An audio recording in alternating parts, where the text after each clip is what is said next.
శుభ సంకల్పాలు సుఖజీవనం కార్యక్రమంలో ప్రేక్షకులందరికీ స్వాగతం సుస్వాగతం. ఈరోజు మనం మాట్లాడుకోబోయే టాపిక్ పేరు పరమాత్ముని యందు నిష్ట కలిగి ఉండడం. అయితే దాని గురించి చక్కగా వివరించి చెప్పడానికి మన ముందు విచ్చేసి ఉన్నారు స్టూడియోలో వీణక్కయ్య. ఓం శాంతి వీణక్కయ్య. ఓం శాంతి. అయితే ఈరోజు మనం పరమాత్మ యందు నిష్ట కలిగి ఉండాలి, దాని గురించి మాట్లాడుకుందాము. అక్కయ్య, పరమాత్మ అంటే అసలు ఎవరు? పరమాత్మ ఎలా ఉంటారు? మనం చూడలేదు, కానీ పొద్దున్న లేవగానే నిష్టగా మనం పరమాత్ముని పూజిస్తుంటాం. అయితే వాళ్ళ నమ్మకాల విధంగా, అంటే ఎవరి బిలీఫ్ సిస్టమ్ ఎలా ఉంటే ఆ రకంగా పరమాత్మని పూజిస్తూ ఉంటారు. ముస్లిమ్స్, క్రిస్టియన్స్, మన హిందువుల్లో కూడా రకరకాల దేవతలు ఉన్నారు, అందరినీ పూజిస్తారు. ఎందుకు అనంటే తమ యొక్క కోరికలు నెరవేరడానికి, అంతేకాకుండా మనకంటే ఒక గొప్ప అయిన శక్తి ఉంది అని అనుకుంటాం. దానివల్ల పూజలు చేస్తూ ఉంటారు. పూజలు చేసిన తర్వాత దాని ఫలితాన్ని కూడా ఆశిస్తారు. దానికోసం పుణ్యక్షేత్రాలకి, గుళ్ళకి వెళ్తూ ఉంటారు, ఎన్నో మొక్కులు చేసుకుంటూ ఉంటారు. కానీ అసలు పరమాత్మ అంటే ఏమిటి? ఆయన గురించి తెలీదు. ఆయన గురించి శాస్త్రాల్లో ఏ రకంగా ఉన్నాయో ఆ రకంగా ఫాలో అవుతూ వచ్చాం. సో పరమాత్మ గురించి డీటెయిల్గా మీరు చెప్తారా? మనము భగవంతుడు, దేవుడు, ఈశ్వరుడు, పరమాత్ముడు, అల్లా, యెహోవా అనే పదాలు చాలా మార్లు వింటూనే ఉంటాం. నాకు దేవుడు అంటే చాలా ఇష్టము అనటము, దేవుడిపై నాకు చాలా నమ్మకం ఉంది అని చెప్పటము, దేవుడి మార్గంలో నేను నడవాలనుకున్నాను అని చెప్పటం, ఇలాంటి వాక్యాలు కూడా మనము పలు సందర్భాల్లో అనేక మంది వ్యక్తుల ద్వారా వింటూ ఉంటాం. అయితే వీరందరికీ కూడా భగవంతుని పైన నిష్ట ఉంది, కానీ భగవంతుడు అంటే ఎవరు అనేది పూర్తిగా, అంటే ఖచ్చితమైనటువంటి ఆధారాలతో తెలుసుకోలేదు. భగవంతుణ్ణి మనం మనసు ద్వారా అర్థం చేసుకుంటున్నాం, కానీ బుద్ధి ద్వారా ఈ విధంగా భగవంతుడు ఉంటారు, ఫలానా చోట భగవంతుడు ఉంటారు, భగవంతుడితో మనకి ఇలాంటి సంబంధం ఉంది అనే విషయాన్ని మనం అంతగా గుర్తించటం లేదు. దాని గురించి అంత ఆలోచన కూడా చేయటం లేదు. మీరు అన్నట్లు భగవంతుడిని జ్ఞాపకం చేసుకున్న తర్వాత ప్రతిరోజు ఉదయాన్నే భగవంతునికి దండం పెట్టుకున్న తర్వాత ఏదో ఒక కోరికను, ఏదో ఒక ఫలాన్ని భగవంతుని ఎదురుగా మనం ఉంచుతాం. భగవంతుడా నాకు ఈ ఫలం ఇవ్వండి, భగవంతుడా ఈరోజు నా కోరికను మీరు తీర్చండి, నేను ఈరోజు ఈ సంకల్పంతో వెళ్తున్నాను, ఈ ఆపేక్షతో వెళ్తున్నాను అనేటువంటిది మనం చెప్తూ ఉంటాం. ఇలా చెప్పటం వలన అవి తీరుతున్నాయా లేదా అని పరిశీలన చేసుకుంటూ ఉండటం వలన భగవంతుడు ఎవరు, ఎలా ఉంటారు అనే విషయాన్ని మనం ఆలోచన చేసేదానికి అవకాశాన్ని తీసుకోలేకుండా ఉన్నాము అని చెప్పుకోవచ్చు. అయితే భగవంతుడు ఎవరు అని మనం ఆలోచన చేస్తే మొట్టమొదట మనకు సమాధానాలు మన చుట్టూ ఉన్న వ్యక్తుల నుండి లభిస్తాయి. అలాగే రకరకాలైన శాస్త్రాలు కూడా మనకు భగవంతుని ఉనికిని తెలియజేస్తూ ఉంటాయి. భగవంతుడు అంటే నిరాకారుడు అని కొందరంటారు, భగవంతుడు ఆకారమే లేనివాడు అని కొందరంటారు, భగవంతునికి ఉనికి లేనే లేదు అని మరికొందరు అంటారు. కొందరు భగవంతుడే లేరంటారు, కొందరు భగవంతుడే లేరు అంటూ భగవంతుడు ఇలాగే ఉంటారు అని చెప్పేవారు కూడా చాలామంది ఉన్నారు. ఏదైనా ఒక మార్గాన్ని మనము ఎవరినైనా అడుగుతున్నప్పుడు 10 మంది 15 రకాలుగా మనకు మార్గాన్ని సూచించారంటే మనం ఏ దారిలో వెళ్ళగలం? ఎటు వెళ్ళలేం. ఎందుకంటే చెబుతున్నది 10 మంది, వాళ్ళు చూపించిన మార్గాలు 15. మరి ఏ మార్గంలో మనం వెళ్ళాలి? ఫలానా మార్గం అని తెలియటం లేదు. ఏదైనా ఒక మార్గాన్ని మనము సరిగ్గా తెలుసుకోగలిగితే ఆ మార్గంలో నడవటానికి సాధ్యమవుతుంది. అయితే భగవంతుడి గురించి అనేక మంది అనేక రకాల సందర్భాల్లో తెలుసుకోవటానికి ఎంతగానో ప్రయత్నం చేశారు. ఎన్నో రకాల పరిశోధనలు కూడా చేశారు. కానీ పరమాత్మని నుండి ఏదైతే వాళ్ళు ఆశిస్తున్నారో అవి లభిస్తున్నాయి కాబట్టి వాటి గురించి అంత ఎక్కువగా ప్రయత్నం చేయక పరమాత్మనిపై నమ్మకం ఉంటే చాలు, నమ్మితే సొమ్ము అన్నట్టుగా నడుచుకుంటూ ఉన్నారు. అయితే భగవంతుడిని యథార్థంగా తెలుసుకోవటం వలన, భగవంతుని ఉనికిని వాస్తవంగా అర్థం చేసుకోవటం వలన మనం ఇంకా ఎక్కువ ప్రాప్తిని సాధించటానికి వీలు పడుతుంది. అయితే భగవంతుడు ఎవరు అనేదానికి మొదట మనం అన్ని రకాలైన అభిప్రాయాలని కూడా ఎదురుగా ఉంచుకొని ఆలోచన చేద్దాం. ఎవరు భగవంతుడిని ఏ విధంగా ఏ రూపంలో ఉన్నారు అని చెబుతున్నా, ఎంతమంది భగవంతునికి ఎన్ని రకాల పేర్లు చెబుతున్నా భగవంతుడు ఒక్కడు అనే విషయం మనకు అర్థమవుతుంది. కావున మొట్టమొదట మనం అర్థం చేసుకోవాలి, ఈ మొత్తం విశ్వానికి భగవంతుడు అనేవాడు ఒక్కడే ఉన్నారు. అయితే ఆ ఒక్కడు ఎలా ఉన్నారు? భగవంతుణ్ణి ప్రతి ఒక్కరూ కూడా ప్రార్థిస్తున్నప్పుడు మనస్ఫూర్తిగా, అంటే మనస్సును భగవంతుని పైన కేంద్రీకరించి పూర్తి నమ్మకంతో కళ్ళు మూసుకొని మనస్సులో ధ్యానం చేస్తారు. అదే ఒక వ్యక్తిని మనం పిలవటానికి, మనకు తెలిసిన ఒక వ్యక్తికి ఏదైనా విషయం చెప్పటానికి మనము అలాగ ఏకాగ్రతతో కళ్ళు మూసుకొని ధ్యానం చేయం కదా. ఎదురుగా ఆ వ్యక్తిని పిలుస్తాం, చెబుతాం, లేదంటే లెటర్ రాస్తాం, లేదంటే ఫోన్ చేస్తాం, లేదా మెయిల్ చేస్తాం, లేదా ఇంకెవరికైనా చెప్పి పంపిస్తాం, పలానా వాళ్లకు ఈ సందేశాన్ని ఇవ్వండి, నేను పిలుస్తున్నానని చెప్పండి, పిలిపించండి, ఇలా చెప్తూ ఉంటాం. అయితే చుట్టూ ఉన్నటువంటి వ్యక్తులను పిలిచిన విధంగా కాకుండా భగవంతుడిని మాత్రం మనస్సులో ఏకాగ్రతతో భగవంతుని పైన భక్తి భావంతో భగవంతుడిని ఆహ్వానిస్తున్నాం. దీన్ని బట్టి మనకేమర్థమవుతుంది? భగవంతుడు అనేవాడు ఈ సాకార ప్రపంచంలో ఉండేవారు కాదు. అలాగే భగవంతుడు సాకారమైనటువంటి వ్యక్తుల వలె ఉన్నవారు కాదు. అది కూడా అర్థమైంది. అందరికన్నా స్పెషల్ అంటే అతీతము అంటారు.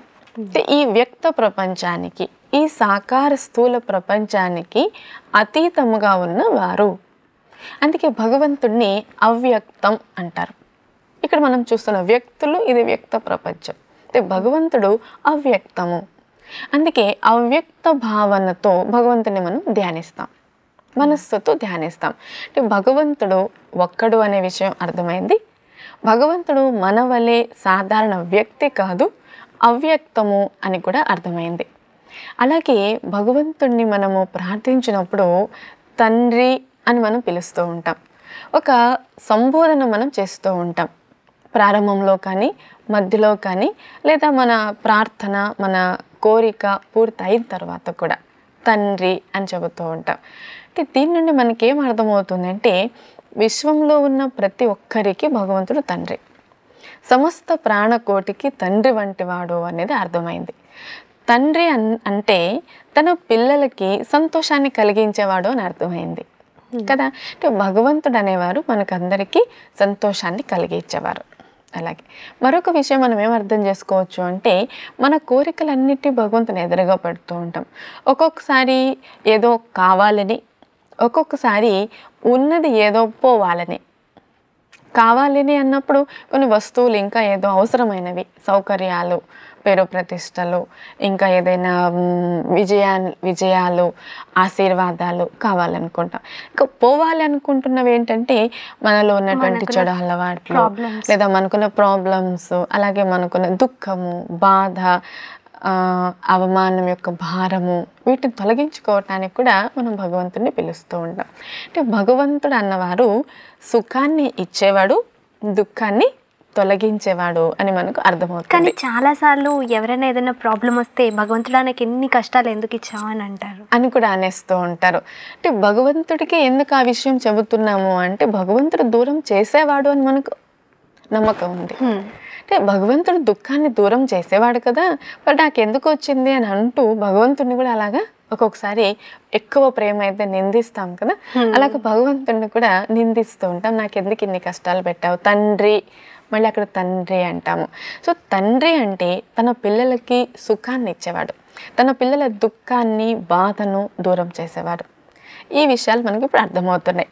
మరి భగవంతుడిని సుఖాన్ని ఇచ్చేటువంటి వాడిగా, దుఃఖాన్ని తొలగించేవాడిగా అనేక రకాలైనటువంటి స్తుతితోటి రకరకాల పేర్లు పెట్టడం జరిగింది. అందుకే భగవంతుని స్తోత్రం అని కూడా అంటాం. స్తోత్రం అంటే భగవంతుని నామాలు, భగవంతుడు చేసేటువంటి కర్తవ్యాలను గురించి స్తుతిస్తూ చెబుతున్నటువంటి పేర్లు. అంటే కర్తవ్యవాచక నామాలు భగవంతునికి మనం అనేకం పెట్టడం జరిగింది. మనకందరికీ పేర్లు ఉన్నాయి గుర్తింపు కోసం. అయితే భగవంతునికి ఉన్నటువంటి నామాలు, భగవంతునికి ఉన్న పేర్లన్నీ కూడా వారి కర్తవ్యాన్ని మనకు అర్థం చేయించేవిగా ఉంటుంది. భగవంతుని గుణాన్ని, భగవంతుని మహిమను మనకు తెలియజేసే విధంగా భగవంతునికి పేర్లు పెట్టడం జరిగింది. అయితే ఇన్ని పేర్లను బట్టి మనకు అర్థమయ్యేది ఏంటంటే భగవంతుడు అనేవారు అందరికీ మంచి చేసేవారు, భగవంతుడు అనేవారు అందరికీ మంచి చేయగలవారు. అంటే సర్వసమర్థుడు భగవంతుడు, దుఃఖహర్త, అన్ని దుఃఖాలు దూరం చేయగలిగినటువంటి సర్వశక్తివంతుడు అని అర్థమైంది. అందువలన భగవంతునికి సదాశివ అనేటువంటి పేరు ఖచ్చితంగా సరిపోతుంది. సదా అంటే నిరంతరం, శివ అంటే అర్థము అందరికీ మంచి చేసేవాడు, అందరికీ సుఖాన్ని ఇచ్చేవాడు, అందరి దుఃఖాన్ని దూరం చేసేవాడు.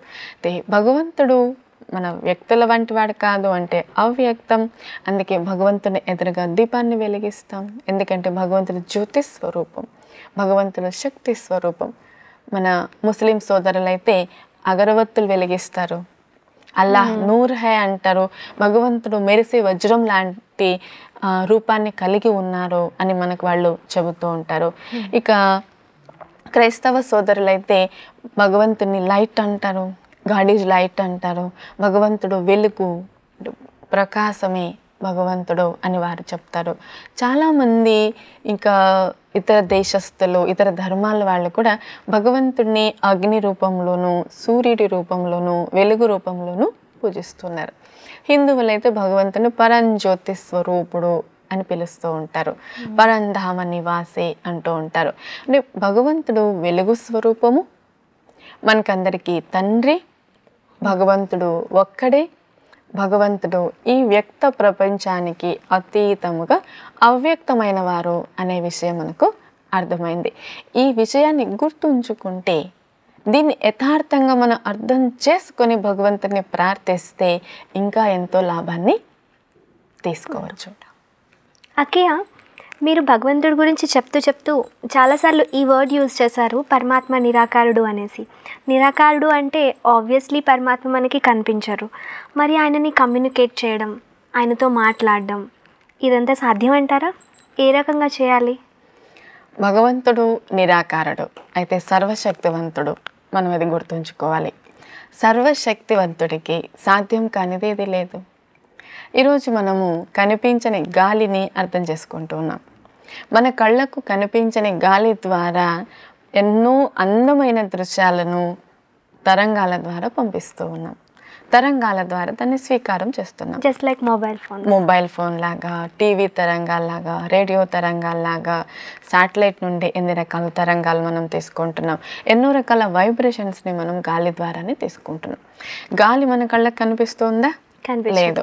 గాలి లేని ప్రదేశంలో కూడా తరంగాలను మనం పంపించడానికి గాలిని మనం ఫీల్ చేస్తున్నాం. అలాగే భగవంతుడు అనే విషయం కూడా మన ఆత్మకు ఫీల్ అవుతుంది. ఎలాగైతే గాలి కళ్ళకు కనిపించదు, మన స్పర్శకు ఫీల్ అవుతుంది, అలాగే మన మనస్సుకు ఫీల్ అవుతున్నది భగవంతుడు. నిరాకారుడైనటువంటి భగవంతుడిని మనం తండ్రి అని ఎందుకు పిలుస్తున్నాం? ఏదైనా దుఃఖం కలిగినప్పుడు, ఏదైనా బాధ కలిగినప్పుడు భగవంతుడా నన్ను రక్షించు, భగవంతుడా నాకు దారి చూపించు అని ఎందుకు అడుగుతున్నాం? భగవంతుని ప్రెజెన్స్ని, భగవంతుని సహాయాన్ని మనం ఫీల్ చేస్తున్నాం, మనం అర్థం చేసుకుంటున్నాం. మన మనస్సుకు స్పష్టంగా అర్థమవుతుంది భగవంతుడు వస్తారు, భగవంతుడు నాకు సహాయం చేస్తారు అని మనకు అర్థమవుతుంది. సో ఎలాగైతే కనిపించినటువంటి గాలిని మనం స్పర్శ ద్వారా అర్థం చేసుకుంటున్నాము, అలాగే ఈ కళ్ళకు కనిపించని భగవంతుణ్ణి మనం మనసు ద్వారా అర్థం చేసుకోవటం సాధ్యమవుతుంది. అందుకే భగవంతునికి మనోభిరాముడు అనే ఒక పేరు కూడా ఉంది. అంటే మనస్సును అర్థం చేసుకోగలవాడు భగవంతుడు, మనస్సుకు అర్థం కాగలిగిన వాడు భగవంతుడు. సో మన మనస్సును భగవంతుని పైన కేంద్రీకరించటం వలన, అంటే మనస్సు పెట్టి భగవంతుని ధ్యానించటం వలన, అది కూడా ఏమంటారు, నిర్మలమైన మనస్సుతో భగవంతుని ధ్యానించాలి. ఎప్పుడైతే నిర్మలమైన మనస్సుతో భగవంతుని ధ్యానిస్తామో భగవంతునిలో ఉన్నటువంటి శక్తి అది మనకు అందుతుంది. ఏదైనా ఒక విషయాన్ని మనం జ్ఞాపకం చేసుకుంటాం.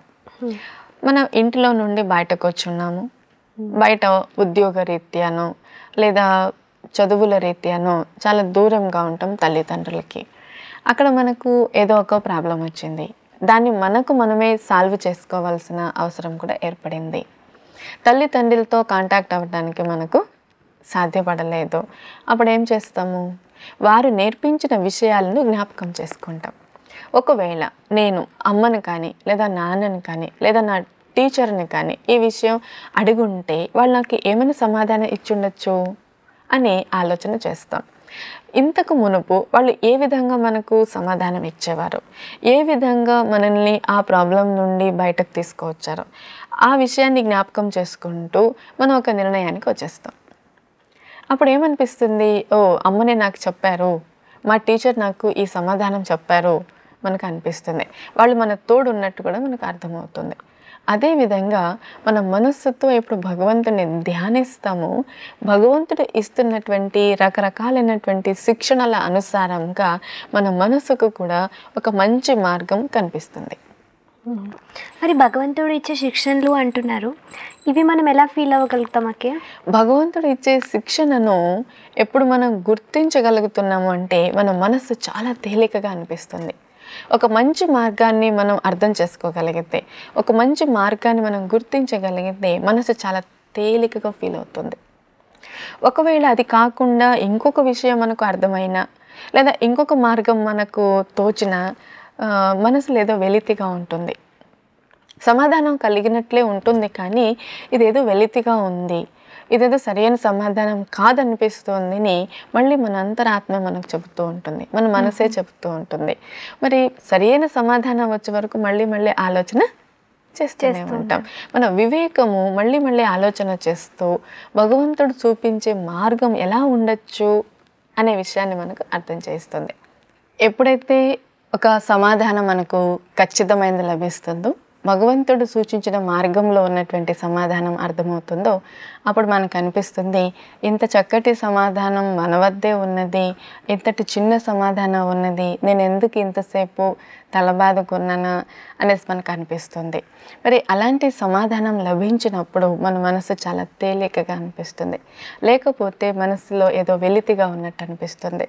సో భగవంతుడు సూచించినటువంటి మార్గాన్ని అర్థం చేసుకోవటం చాలా సులభము. చాలా చక్కగా చెప్పారు అక్కయ్య. ఎందుకు అనంటే భగవంతుడి యొక్క మార్గం అనేది మనకి లభిస్తుంది, కానీ దాన్ని మనం ఫాలో చేయాలి, ఆయన చెప్పే సూచనలు మనం అందుకోవాలి అని అంటే ఇది కష్టమైన విషయమే. కానీ మన మైండ్ని క్లియర్గా పెట్టుకున్నట్లయితే ఆయనతో కమ్యూనికేషన్ ఈజీ అంటారు. అంతేకాకుండా సాధన చేయటం వల్ల కూడా ఇది సాధ్యమవుతుంది. అంటే ఒకసారి రెండో మారు లేదా ఇంకొక పరిస్థితి వచ్చినప్పుడు, ఇంకొక సమస్య ఏదైనా వచ్చినప్పుడు, ఏదైనా ద్వంద్వ పరిస్థితుల్లో మనం చిక్కుకున్నప్పుడు మనం భగవంతుని సమాధానం కోసం ప్రయత్నం చేయటము, అందుకోవటం, అది ఎలా ఉంటుంది అని ఎక్స్పీరియన్స్ చేయటం, దీని నుండి మనకు అర్థమైపోతుంది. అయితే ఇప్పుడు పరమాత్మ యొక్క శక్తుల్ని మనం ఎలా పొందగలం? పరమాత్మని శక్తిని పొందుకోవటం కూడా చాలా సులభం అవుతుంది. ఎలాగైతే మనం తల్లిని జ్ఞాపకం చేసుకుంటూ, తల్లి ఇచ్చినటువంటి శిక్షణను జ్ఞాపకం చేసుకుంటూ ఒక విషయాన్ని అర్థం చేసుకోగలుగుతాము, అలాగే భగవంతుని మనం జ్ఞాపకం చేసుకున్నప్పుడు, భగవంతుని పైన మనం మనస్సును కేంద్రీకరించినప్పుడు భగవంతుడు ఇస్తున్నటువంటి మార్గం ఏదో మనకు అర్థమవుతుంది. అదే భగవంతుడు ఇచ్చేటువంటి ఆశీర్వాదము అనుకోవచ్చు, దాన్ని భగవంతుడు ఇచ్చిన శక్తి అనుకోవచ్చు, టచింగ్ అనుకోవచ్చు, భగవంతుడే నన్ను నడిపిస్తున్నారు అని అనిపిస్తుంది. సో అప్పుడు మనకు చాలా తేలికగా అనిపిస్తుంది జీవితం. భగవంతుని యందు నిష్ఠ అనేది మనం ఈరోజు అనుకున్నాం కదా, పరమాత్మని యందు నిష్ఠ కలిగి ఉండటం అంటే నమ్మకం అనేది ఎంత గట్టిగా ఉంటుందో ఫలితం కూడా అంత చక్కగా కనిపిస్తుంది, అంత స్పష్టంగా కనిపిస్తుంది. ఉదాహరణకి ఏదైనా ఒక దృశ్యాన్ని మనం చూస్తున్నాము అన్నప్పుడు అక్కడ ఎంత క్లారిటీ ఉండాలి కదా, దృశ్యానికి మన కంటికి మధ్యలో ఎంత స్పష్టత ఉంటుందో, ఎంత శుద్ధత ఉంటుందో ఆ విషయము, ఆ దృశ్యము మనకు అంత చక్కగా స్పష్టంగా కనిపిస్తుంది. దాన్ని అంత చక్కగా మనం అర్థం చేసుకోవటం కూడా సాధ్యమవుతుంది. అలాగే భగవంతుని శక్తిని పొందుకోవటానికి కూడా మన మనస్సును క్లియర్గా ఉంచుకోవటం చాలా అవసరం.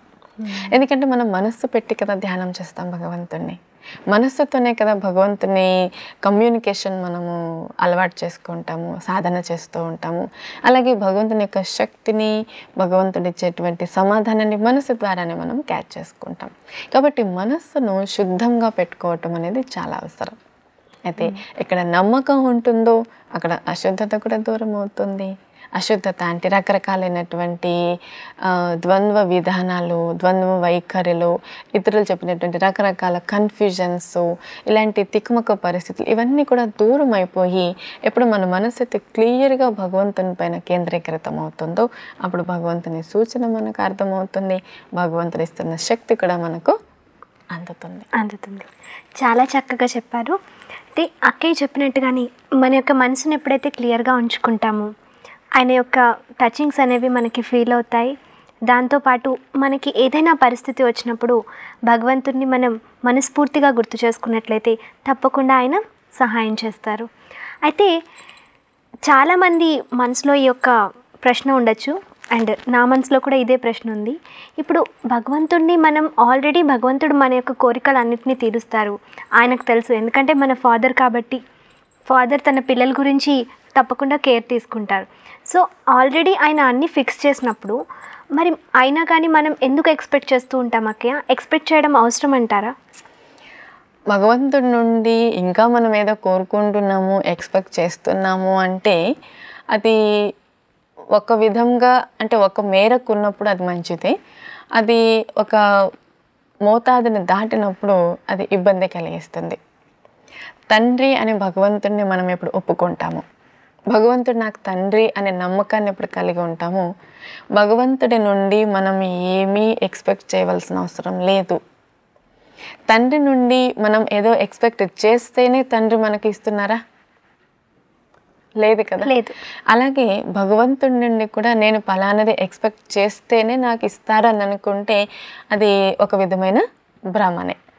భగవంతుడు మనకు ఏది అవసరమో మనం అడగకుండానే ఇస్తూ ఉంటారు.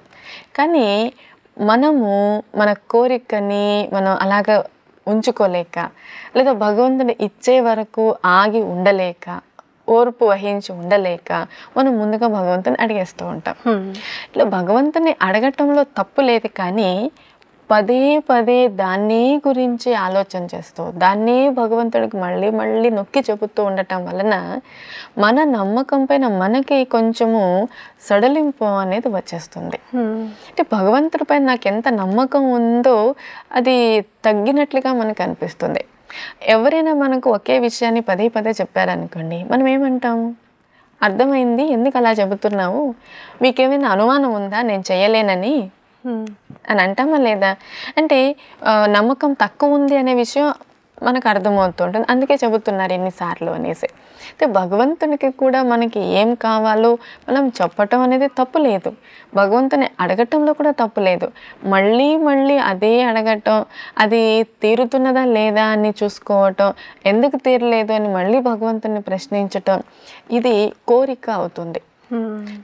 కోరిక అనేది దుఃఖానికి హేతువు. ఇప్పుడు కోరిక కలిగి ఉంటాము, దుఃఖాన్ని మనమే తెచ్చుకుంటాము. భగవంతునికి మనము మన అభ్యర్థన వినిపిస్తున్నాం, లేదా మనకి ఏం కావాలో మనం అడుగుతున్నాం, తప్పులేదు. మనం అడగకపోయినా భగవంతుడు ఇస్తారు. అయితే అడగటంని కోరికను మనం తేడా అక్కడ అర్థం చేసుకోవాలి. కోరిక అన్నది దుఃఖాన్ని కలిగిస్తుంది. కోరిక అనేది భగవంతునికి మనకు దూరాన్ని పెంచుతుంది. ఎందుకంటే కోరిక నెరవేరకపోతే ఆటోమేటికలీ దుఃఖం కలుగుతుంది. దుఃఖం కలగటం కాదు, ఎదుటి వ్యక్తి మీద నమ్మకం పోతుంది. అంటే భగవంతునికి మనకు మధ్యలో కోరిక అనేటువంటిది ఒకటి అడ్డుపడింది కదా. కోరిక అనేది ఒక అడ్డు గీత అయినప్పుడు మనం భగవంతుడిని చేరాలి అంటే ఆ కోరిక తీరాలి. ఒక్కొక్కసారి మీరు గమనించే ఉంటారు, కొంతమంది అంటూ ఉంటారు, నేను ఆ దేవుడి దగ్గరికి వెళ్ళాను, మొక్కాను, తీరలేదు, అందుకే నేను ఆ దేవుడి దగ్గరికి వెళ్ళటం లేదు. అంటే భగవంతుడి నుండి మనల్ని దూరం చేసింది ఏంటి? కోరికలు. ఆ కోరిక ఎవరిది? మనదే. మనమే క్రియేట్ చేసుకున్నాము. అంటే భగవంతుడు మనకి ఇవ్వటం లేదు అంటే అది అవసరం లేకపోయి ఉండొచ్చు, లేదా ఆ సమయంలో అది అవసరం లేకపోయి ఉండొచ్చు, ఆ తరువాత అవసరం వస్తే అప్పుడు ఇద్దాం అనుకుని ఉండొచ్చు, లేదా ఆ కోరికను తీర్చడం వల్ల మనకు లాభం కంటే నష్టం ఎక్కువ కలుగుతూ ఉండొచ్చు, ఏదైనా విషయం ఉండొచ్చు. అందువల్ల భగవంతుడు మనకి దాన్ని ఇవ్వలేదు. ఈ విషయాన్ని అర్థం చేసుకున్నామంటే భగవంతుడికి మనకు మధ్యలో దూరం అనేది పెరగదు, ఇంకా దగ్గర సంబంధం ఏర్పడుతుంది, నమ్మకం ఏర్పడుతుంది, నమ్మకం గట్టిపడుతుంది. దాని వలన మనం ఇంకా ఎక్కువ సమీపంగా ఉంటూ ఇంకా ఎక్కువ భగవంతుడి నుండి అందుకోవటానికి సాధ్యమవుతుంది. కోరికలను మనం కలిగి ఉండటం వలన ఒక తెర అన్నది భగవంతునికి మనకు మధ్యలో ఏర్పడిపోతుంది. అంటే మన విషయాన్ని భగవంతునికి స్పష్టంగా చెప్పలేము, కోరిక అనే తెర అడ్డం వచ్చింది. భగవంతుడు ఏవి మనకి ఇస్తున్నారో భగవంతుని అభిప్రాయం ఏంటో మనకు కనిపించదు, కోరిక అనే తెర అడ్డం వచ్చేసి ఉంటుంది. సో ఈ కోరిక అనే తెర మనము క్రియేట్ చేసింది కాబట్టి దీన్ని మనమే తొలగించాలి. కావున భగవంతుడి నుండి ఎక్స్పెక్ట్ చేయటం అనేది అవసరం లేదు అనేది నా సంపూర్ణమైన అభిప్రాయం. అందుకే భగవంతుడిని కూడా చూడండి, ప్రార్థించేటప్పుడు ఓ భగవంతుడా నన్ను మంచి మార్గంలో నడిపించు అని మాత్రమే ప్రార్థన చేస్తారు. ఫలానా మంచి మార్గంలో నన్ను నడిపించు అని అడగటం లేదు. ఎందుకంటే మంచిది కూడా ఎన్నో రకాలు ఉంది. ఏ రకం కావాలని కూడా నేను ఎక్స్పెక్ట్ చేయట్లేదు, నన్ను ఒక మంచి మార్గంలో నడిపించండి. భగవంతునికి సమర్పణ భావంతో మనం కలిగి ఉండటం. అంటే దీనికి మనం గుడికి వెళ్ళి రకరకాల కోరికలు కోరుకొని భగవంతుడా నువ్వు ఈ కోరిక తీరిస్తే నేను ఇలా చేస్తాను, ఇంత డబ్బులు ఇస్తాను, ఈ రకంగా అంటారు. అంటే ఈ కోరికలు అనేటువంటి తెరల అడ్డు రావటం వలన వాటిని తొలగించుకొని భగవంతుని దగ్గరికి వెళ్ళటం కోసం లంచాలు కూడా చూపిస్తారు భగవంతునికి. భగవంతుడా ఈ కోరిక అన్న తెరను మీరు తొలగించండి, నేను మీకు ఇది ఇస్తాను. అంటే కోరిక అన్న తెర భగవంతునికి మనకు మధ్య ఉండటాన్ని మనమే భరించలేకున్నాం. కానీ ఆ తెరను పెట్టింది ఎవరు? భగవంతుడా మనమా? మనమే పెట్టాము. అయితే దాన్ని మళ్ళీ మనమే తొలగించలేక లేదా ఆ విషయాన్ని గుర్తించలేక భగవంతునికి చెప్తుంటాం, భగవంతుడా మీరు నా కోరికను తీర్చండి, నేను మీకు ఇది ఇస్తాను అని. ఇది ఎంత తమాషాగా ఉందో చూడండి. మనమే అడ్డు పెట్టాము, భగవంతునికి మళ్ళీ లంచం చూపెట్టి మరి అడుగుతున్నాం. మరి ఇవన్నీ చూసి భగవంతుడు నవ్వుతూ ఉంటారు. మనం ఆడుతున్నటువంటి ఆటలన్నీ చూసి భగవంతునికి చాలా నవ్వు వస్తూ ఉంటుంది. చాలా చక్కగా చెప్పారు అక్కయ్య. జనరల్గా ఇప్పుడు అందరికీ వచ్చే సమస్యలు చాలా రకరకాల ప్రాబ్లమ్స్తో చాలామంది సఫర్ అవుతూ ఉంటారు. నిత్య జీవితంలో మనకి ప్రతిరోజు ఏదో ఒక కష్టం ఎదురవుతూనే ఉంటుంది, మీకు అవ్వచ్చు, నాకు అవ్వచ్చు, ప్రతి ఒక్కరికి. సో మన ప్రాబ్లమ్స్కి సొల్యూషన్ మనమే వెతుక్కోవాలి. ఎందుకంటే మన ప్రాబ్లమ్స్ మనం సొల్యూషన్ చేసుకునే పవర్ మనలో ఉంది, కానీ మనం అది గుర్తించలేకపోతున్నాం. అక్కయ్య చెప్పినట్టుగా భగవంతుడి నుంచి మనం ఎక్స్పెక్ట్ చేయడం కంటే భగవంతుడిని స్వచ్ఛమైన మనసుతో మనం ప్రార్థించినట్లయితే ఆయన మన యొక్క ప్రాబ్లమ్స్ అన్నీ క్లియర్ చేస్తారు. మీ యొక్క అమూల్యమైన సమయాన్ని మా కోసం కేటాయించి స్టూడియోకి విచ్చేశారు, దానికోసం చాలా చాలా ధన్యవాదాలు. ఈ యొక్క కార్యక్రమాన్ని ఇంతటితో ముగిస్తూ మరొక కొత్త విషయంలో మరొక కొత్త టాపిక్తో కలుద్దాం. అంతవరకు సెలవు. ఓం శాంతి.